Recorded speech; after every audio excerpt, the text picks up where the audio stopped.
안녕하십니까? 2025년 5월 20일 화요일 인도네시아 헤드라인 시작합니다. 첫 번째 소식입니다.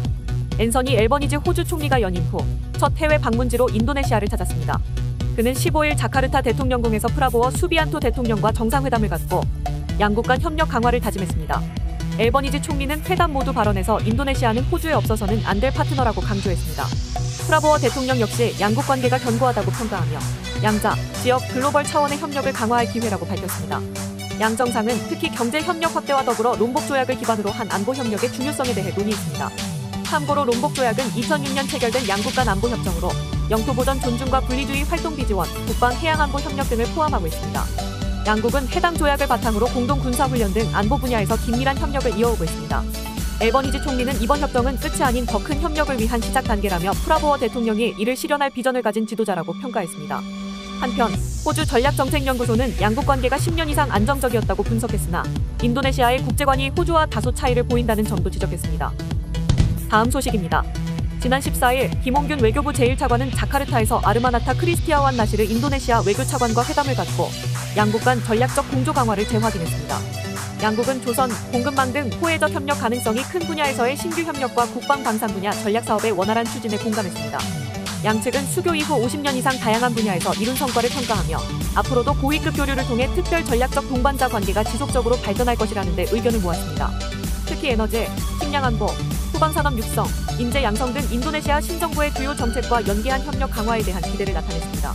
김 차관은 북한의 핵미사일 도발과 불법적인 러북 군사협력이 국제사회에 중대한 위협이라고 지적하며 아세안이 단합된 메시지를 낼 수 있도록 인도네시아에 적극적인 역할을 요청했습니다.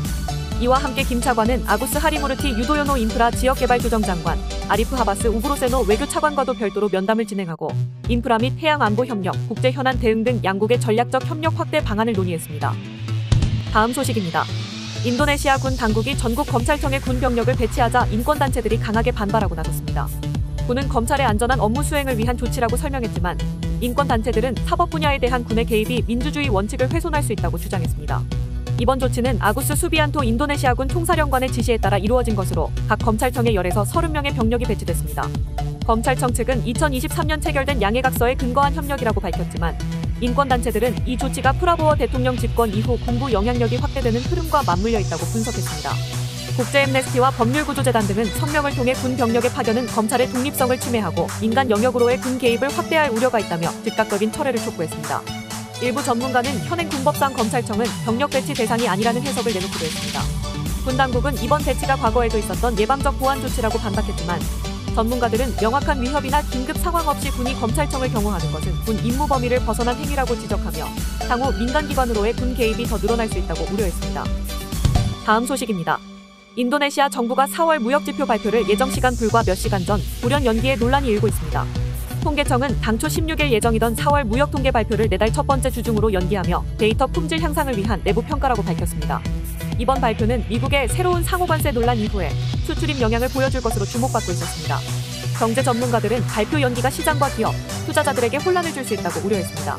셀리오스 연구원은 무역 데이터가 너무 늦게 공개되면 수요 예측과 비즈니스 판단에 지연이 생긴다며 4에서 5주의 지연은 과도하다고 비판했습니다. 어르마타은행 수석 이코노미스트는 이달 수출이 라마단 연휴의 영향으로 전월 대비 9.22% 감소했을 것으로 전망하면서도 연간 기준으로는 7.6% 성장했을 것으로 내다봤습니다. 이어 미중 간 90일간의 일시 휴전이 글로벌 수요 회복에 긍정적일 수 있지만 여전히 높은 미국 관세율과 중국의 장기 성장 둔화, 원자재 가격 조정 등이 인도네시아 수출에 부담이 될 수 있다고 분석했습니다. 다만 국내 수요 부진으로 수입이 제한될 경우 무역 수지는 일정 부분 방어될 수 있다고 덧붙였습니다. 한편 일각에서는 이번 발표 연기가 인도네시아의 심각한 보호무역주의와 낮은 정보 투명성을 보여주는 사례라고 지적하고 시장 신뢰는 투명성에서 비롯된다며 기술적 근거 없이 데이터 공개를 미루는 관행은 불신을 자초한다고 경고했습니다. 다음 소식입니다.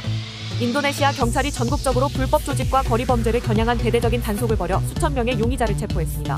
이 작전은 최근 조직적 갈취와 폭력 행위가 기업 활동과 경제 환경에 악영향을 끼친다는 우려 속에 추진됐습니다. 경찰은 5월 1일부터 10일까지 동부 자바에서만 1,475명을 체포했으며 북부 수마트라에서는 855명, 중부 자바에서는 276명이 각각 검거됐습니다. 경찰은 이번 단속이 지역 주민의 안전과 사회 안정 확보를 위한 전략의 일환이라며 군, 종교계, 지역사회 등과 협력해 사회적 회복 탄력성을 높이겠다고 밝혔습니다. 국민들에게는 범죄 행위에 대한 적극적인 신고를 당부하며 보호 조치를 보장하겠다고 강조했습니다. 이번 단속은 불법 금품 요구, 폭력, 공공기물 파손, 허위정보 유포, 집단 납치 등 다양한 범죄 유형을 포함하며 3,300건 이상의 사건이 해결됐다고 경찰은 전했습니다. 특히 대규모 산업단지가 조직범죄의 주요 표적이 되고 있으며 협박과 방해 시위로 인해 기업 생산 활동이 마비되거나 중단되는 사례도 보고됐습니다. 이에 따라 정부는 군 정보기관과도 협력하는 범죄 단속 태스크포스를 출범시켰습니다. 부디 군하완 정치치안조정 장관은 치안은 국가 발전과 경제 성장의 기반이며 공공질서 교란은 반드시 제거해야 한다고 강조했습니다. 다음 소식입니다. 보고르시 정부가 정부 주도 무상급식 프로그램으로 인해 수백 명의 학생이 식중독 증세를 보인 데 따라 보건 비상사태를 선포했습니다. BD의 라인 보고르 시장은 7일부터 증상이 보고되기 시작했으며 현재 국가영양청과 협력해 치료, 예방 조치, 역학 조사에 나섰다고 밝혔습니다. 보건당국에 따르면 현재까지 총 214명이 식중독 증세를 보였으며 이 중 40명이 입원 치료를 받았고 다수는 경미한 증상으로 외래 진료 또는 자택에서 회복 중입니다. 감염 원인으로는 제공된 계란과 볶음 채소에서 검출된 대장균과 살모넬라균이 지목됐습니다. 급식은 지역재단 산하영양지원부서에서 준비한 것으로 확인됐습니다. 이번 사례는 지난 4월 찌안주르 지역에서 발생한 집단 식중독에 이어 두 번째로 보건 비상사태가 선포된 사례입니다. 무상급식 프로그램이 시작된 1월 이후 유사한 식중독 사례는 최소 13건, 피해자는 1,500명을 넘으며 공공의 분노와 함께 제도 전반에 대한 재검토 요구가 커지고 있습니다. 국가영양청은 전국 1,000곳이 넘는 급식 조리시설에서 식중독 사고를 막기 위해 식품안전교육을 3개월마다 실시하고 식자재 상태 점검을 강화하겠다고 밝혔습니다. 또 식약청과 각 지역 보건국, 식품업계 전문가들과 협력해 급식의 안전 기준을 높이기로 했습니다.